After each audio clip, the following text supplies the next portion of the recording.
Hey, you got rid of that goofy sacred elephant statue. Oh, yeah. What was I thinking with that?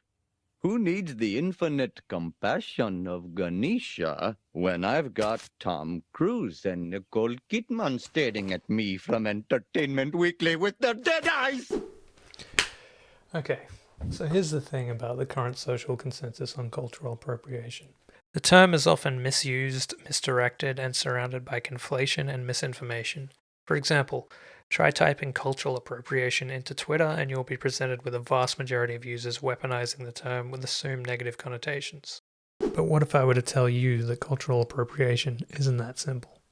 It's actually a multifaceted mess of human history, with tangents stretching far back into colonialism and strained international relationships amidst the fallout of World War II. This, combined with social media and its users' tendency for knee-jerk reactions, leads to a lot of confusion and misguided accusations echoing sentiments similar to those of racism and xenophobia. But we don't have time for a deep dive omnibus on the nuanced history of cultural appropriation. Instead, I would like to focus on the long-running animated series The Simpsons as an example of the confusion and miseducation surrounding the term. The Simpsons. In 2017, a documentary starring comedian Hari Kondabolu entitled The Problem with Apu aired on television. The film presented the argument that the long-running animated series The Simpsons had been a catalyst for racial stereotyping and even minstrelsy, with the character of Apu Nahasapeemapetilon, an Indian immigrant and convenience store owner, being voiced by white voice actor Hank Azaria. Kondabolu himself likened Azaria's vocal performance of the character to a white guy doing an impression of a white guy making fun of my father. Frankly, this is a flawed argument which ignores The Simpsons' tendency to cast a wide net of satire, one which employs many forms of subject and culture appropriation to represent exaggerated examples of a large number of races, religions, and subcultures.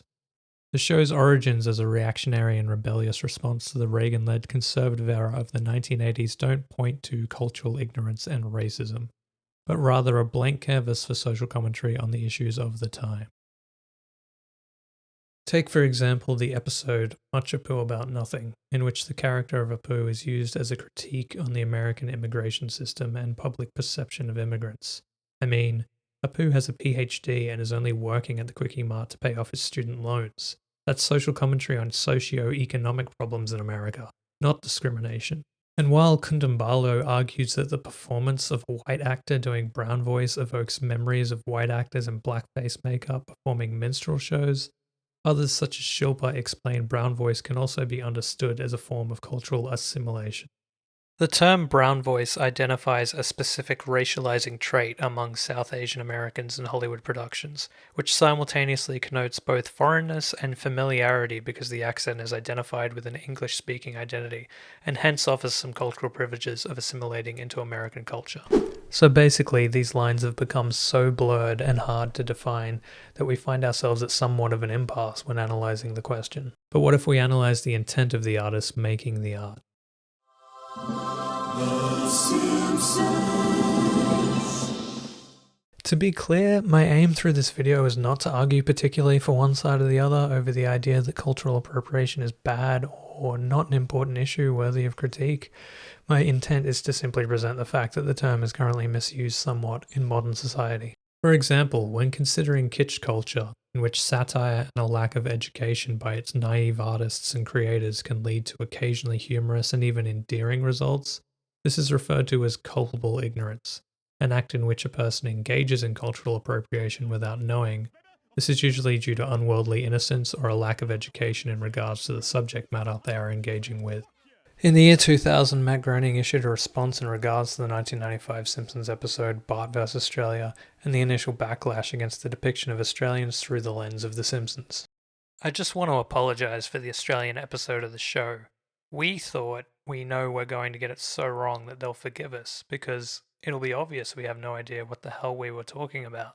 In this example of The Simpsons, Groening and his writers are essentially using their culpable ignorance to point the joke back at themselves, citing American arrogance and ignorance of other cultures as the punchline of the joke. With all these accusations of appropriation, I think it's important to note that, like in this example, the main victim of The Simpsons satire is often American culture itself. Excuse me, Americans?